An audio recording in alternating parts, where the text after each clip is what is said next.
Hello नमस्कार दोस्तों, आज हम बात करेंगे क्लास 10th के जो बोर्ड के स्टूडेंट हैं, जो बोर्ड का एग्ज़ाम देने जा रहे हैं, उनके टॉपिक्स के बारे में। आशा करता हूं कि इस बार हम क्वेश्चन मेथड से पढ़ेंगे। क्वेश्चन मेथड्स का मतलब क्या है कि आपके पार्ट्स में आपके जो इंपॉर्टेंट टॉपिक्स हैं वो आएंगे, और क्योंकि मैं इसमें जीरो एडिटिंग करूंगा, क्योंकि मेरे पास अभी इतना टाइम नहीं है, और क्योंकि लॉन्ग वीडियोज़ हो जाती है कई बार, तो हमें काफ़ी टाइम लगता है। फिलहाल आप एज अ स्टूडेंट आप अपने पास अपनी बुक रख सकते हैं, जिससे आप ज़्यादा अच्छे से समझ सकते हैं। और अगर बुक्स नहीं है तब भी काम चला लीजिए, लेकिन अगर बुक्स आपके पास रहेगा तो बहुत अच्छी रहेगा। तो पहली बात समझते हैं यहाँ पे पॉलिटिकल साइंस से आज शुरुआत करते हैं। पॉलिटिकल साइंस का पहला टॉपिक हम पढ़ते हैं, उसके बारे में समझते हैं। और आने वाले टाइम में मैं हिस्ट्री, ज्योग्राफी, पॉलिटिकल साइंस, जो इकोनॉमिक्स है, आपके सारे सब्जेक्ट कराऊंगा आपको। और एक महीने के अंदर आपके सारे के सारे टॉपिक्स, या उससे पहले ही आपके सारे टॉपिक्स कराने की मैं एक कोशिश करूँगा। फिलहाल अभी हम चलते हैं, पहला टॉपिक हमारा पावर शेयरिंग को पावर शेयरिंग पढ़ते हैं। पॉलिटिकल साइंस का पहला टॉपिक है, और मेरी गारंटी है अगर आप बने रहते हैं मेरे साथ तो आपको बहुत अच्छे से समझ में आने वाला है। जैसे हम स्कूल में पढ़ते हैं, कई बार हम समझ नहीं आता, तो आप मेरी टॉपिक्स को बार बार सुनिए, जिससे आपको एक कॉन्सेप्ट आपको अच्छे से क्लियर हो जाए। तो पावर शेयरिंग एक जो है डेमोक्रेसी, जो आपकी बुक है, बुक का नाम ही आपका डेमोक्रेटिक पॉलिटिक्स है। मतलब क्या है, इसमें डेमोक्रेसी के प्रिंसिपल्स को आपको समझाया गया है with examples. For example class 9th में आपने एग्जीक्यूटिव, लेजिस्लेचर, जुडिशरी के बारे में पढ़ा होगा। यानी डेमोक्रेसी में ये तीनों भी बहुत इंपॉर्टेंट रोल प्ले करते हैं। इसके बाद डेमोक्रेसी में राइट्स होता है, तो और इसके अलावा जो है हम पावर शेयरिंग होती है डेमोक्रेसी में। तो ये सब चीज़ें डेमोक्रेसी का पार्ट है। और ये डेमोक्रेसी है क्या? डेमोक्रेसी मतलब जहाँ पर हम अपने लीडर्स को इलेक्ट करते हैं, सिंपली अपने लीडर्स को चूज़ करते हैं, उसे हम डेमोक्रेसी कहते हैं। डेमोक्रेसी जो है सिर्फ इतना ही नहीं है, इसके अंदर जैसे मैंने अभी बताया, इसके अंदर राइट्स, इसके अंदर पावर शेयरिंग, इसके अंदर एग्जीक्यूटिव, लेजिस्लेचर, जुडिशरी का बैलेंस, ये सब कुछ आता है। इसके अलावा हमारे पास इंडिपेंडेंट जुडिशरी, ये सब डेमोक्रेसी का पार्ट होता है। वही आपको समझाने की कोशिश कर रहे हैं इस पूरे बुक में।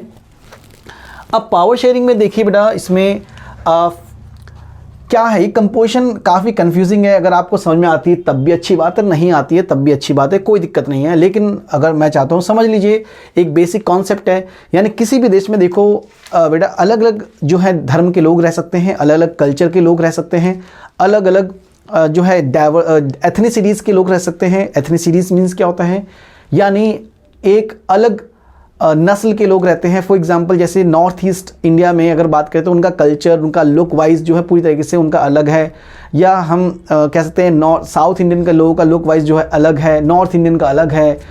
इस तरीके से ही जो एथनिसिटीज़ बनती है, जैसे अगर हम कॉन्टिनेंट की बात करें तो अफ्रीकन बिल्कुल अलग दिखते हैं, यूरोपियंस अलग दिखते हैं, जो एस्कीमोज हैं बिल्कुल अलग दिखते हैं, रशियन, यानी इस तरीके से जो है अलग दिखने प्लस उनका कल्चर भी है, वो सब एथनिसिटीज़ में आ जाता है। अब जो है बेल्जियम क्या है, बेल्जियम एक देश है। 2 एग्जाम्पल बताए गए हैं कि पावर शेयरिंग बहुत ज़्यादा मस्ट है। पावर शेयरिंग मतलब क्या है कि कंट्रीज़ के बीच में पावर शेयरिंग होनी चाहिए, यानी लोगों के बीच में पावर शेयरिंग होनी चाहिए। डेमोक्रेसी में एक बेल्जियम एक कंट्री है, यहाँ पर 59% जो है डच हैं, और 40% यहाँ पे फ्रेंच है। ऑब्वियसली इसमें ज़्यादा कौन से जो मेंबर हैं ज़्यादा, वो है डच, ठीक है। और 1% यहाँ पे जर्मन रहते हैं। यानी ये पूरी ओवरऑल कंट्री की बात कर रहे हैं यहाँ पे हम, ठीक है।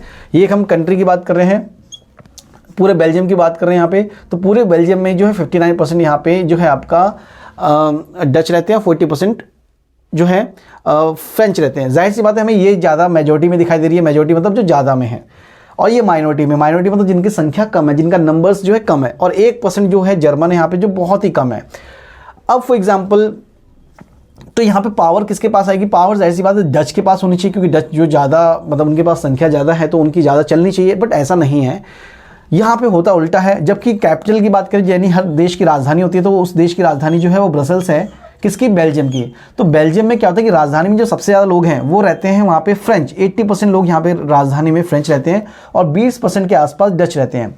तो कुल मिलाकर के बात ये है कि यहाँ पे जो ये जो ग्रीन वाला एरिया है, यानी इसमें डच जो है वो ज़्यादा है, और ये जो रेड वाला एरिया है इसमें फ्रेंच ज़्यादा है, और डच यहाँ पे बहुत ज़्यादा कम है, ठीक है।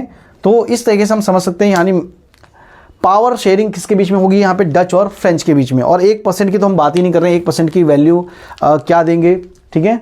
लेकिन अगर हम बात करें इनके एक श्रीलंका के बारे में, श्रीलंका भी एक छोटा सा देश है, यहाँ पे 74% जो है सिन्हालास रहते हैं और 80% लोग जो है वो तमिल्स रहते हैं, बाकी और भी कम्युनिटी रहती हैं, लेकिन हम मान के चलते हैं बेसिक दो कम्युनिटी के बीच में पढ़ना है, सिन्हालास और तमिल्स।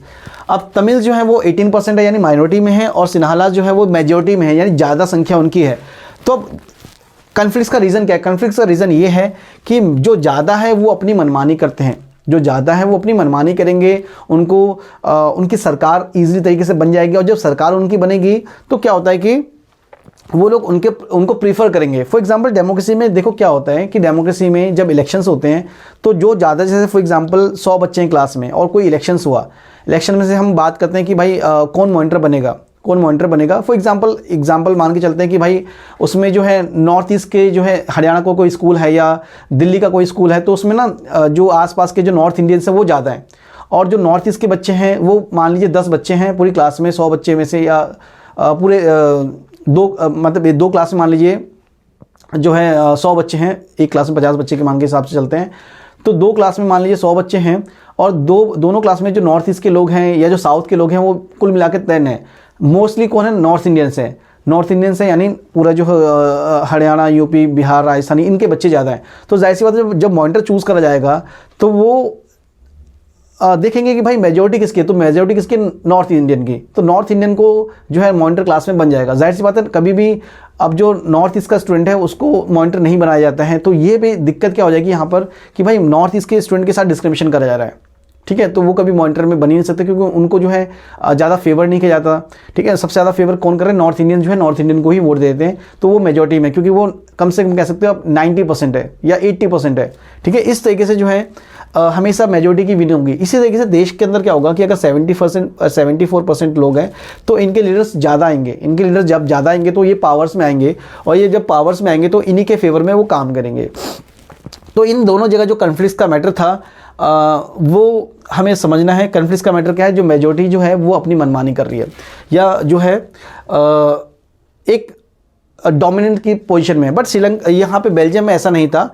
बेल्जियम में हालांकि 59% डच ज़्यादा हैं, लेकिन जो रिच है, जो प्रॉस्पेरस है, वो कम्युनिटी यहाँ पे थी आपकी फ्रेंच वाले, ठीक है। अब हम समझते हैं श्रीलंका में यहाँ पे एक क्वेश्चन होगा, ये बेसिक क्वेश्चन था, मैंने कहा था अगर समझ में आता है तो अच्छी बात है, लेकिन नहीं समझ आता तो कोई भी बात नहीं है, ये क्वेश्चन आता नहीं है। कम क्वेश्चन कई बार आ जाता है तो आ जाता है, लेकिन नहीं आता है। अब हमारा क्वेश्चन जो आता है वो ये आता है आपका क्वेश्चन, श्रीलंका में मेजोरिटेरिज्म इन श्रीलंका। यहाँ पे आप टॉपिक देख सकते हैं, आपकी बुक में भी होगा टॉपिक, यहाँ पे आप देखिए श्रीलंका में जो है मेजोरिटेरिज्म किस तरीके से फॉलो होती थी, ठीक है। तो अभी हम ये पहले ये समझते हैं मेजोरिटी, इसमें से क्या क्वेश्चन बनेगा, इस पैराग्राफ में से क्या क्वेश्चन बनेगा। आप ध्यान रखिएगा बेटा कि जो भी आपके पैराग्राफ हैं वो आपके क्वेश्चंस पुट करते हैं। तो पैराग्राफ है आपका मेजोरिटेरिज्म इन श्रीलंका, तो मेजोरिटेरिज्म श्रीलंका में किस तरीके से परफॉर्मेंस करी जाती थी पहला हम समझते हैं। यहाँ पे इन 1956 एक्ट, जो 1956 का एक्ट बनाया गया श्रीलंका में, यहाँ पे एग्जाम्पल ध्यान देना श्रीलंका का है। तो श्रीलंका में सिन्हालास को जो है ना ओनली लैंग्वेज माना गया था, Sinhalese as a only language, ठीक है। सो यहाँ पे Sinhalese is a only language, यानी सिन्हालास को ओनली लैंग्वेज माना गया कि भाई सिन्हाला जो है वो ओनली सिर्फ क्या होगी, हमारी ऑफिशियल लैंग्वेज होगी, देश की एक ही भाषा होगी, वो क्या होगी, सिन्हालास। वो तमिल को जो है ऑफिशियल लैंग्वेज नहीं मान रहे हैं। दूसरी, गवर्नमेंट जो है वहाँ पे प्रिफरेंशियल, मतलब जो है कि जॉब्स में, यूनिवर्सिटी की जॉब्स में या बाकी अदर जॉब्स में, गवर्नमेंट जॉब्स में सिर्फ सिन्हालास को ही प्रेफरेंस देती थी, उन्हीं को जॉब मिलती थी, और जो तमिल जो है बेचारे उनको जॉब नहीं मिलती थी। यानी ज़्यादा जॉब किसको मिल रही है, सरकारी, सिन्हालास को। यूनिवर्सिटीज़ में किसको जॉब मिल रही है, सिन्हालास को, ठीक है। सारे टीचर, सारे प्रोफेसर किसके आ रहे हैं, सिन्हालास के। तो बच्चे किसको फेवर करेंगे, सिन्हालास के, ठीक है। और इसके अलावा जो उनका जो सिन्हालास होते हैं वो बुद्धिज़्म को फॉलो करते हैं। बुद्धिज़्म मतलब क्या है, वो हिंदू या मुस्लिम नहीं होते, वो बुद्धिज़्म को फॉलो करते हैं। तो जो श्रीलंका की सरकार है वो सिन्हालास के बेस पे बन रही है, तो सिन्हालास के जब बेस पे बन रही है तो अपने धर्म को ज़्यादा प्रोटेक्ट करेंगे, यानी वो अपने धर्म को ज़्यादा फोस्टर कर रहे हैं। फोस्टर का मतलब क्या है, यानी बढ़ा रहे हैं उनको आगे, मतलब उनको बढ़ावा दे रहे हैं और रक्षा कर रहे हैं उसकी, किसकी, बुद्धिज़्म की, ठीक है। वो बाकी दूसरे धर्म को इतनी ज़्यादा वैल्यू नहीं दे रहे हैं। तो यहाँ पे सिंपल सा ये वाला क्वेश्चन आता है कि किस तरीके से श्रीलंका में मेजोरिटेरिज्म को परफॉर्मेंस किया जाता है, यानी किस तरीके से वहाँ पे मेजोरिटी इन श्रीलंका किस तरीके से शो होती है, या 1956 में क्या एक्ट पास करे गए थे, उसमें आपको ये तीनों पॉइंट्स लिखनी होगी। आशा करता हूँ अभी ये आपको पॉइंट समझ में आ गया होगा। तो इस वाले पॉइंट्स में आपको खास फोकस करना है। दूसरे पार्ट में हम एकोमोडेशन की बात करेंगे। एकोमोडेशन इन बेल्जियम, यानी ये तो मॉडल था आपका श्रीलंका का। अब हम पढ़ेंगे बेल्जियम में किस तरीके से उस मॉडल को सॉल्व किया गया। धन्यवाद।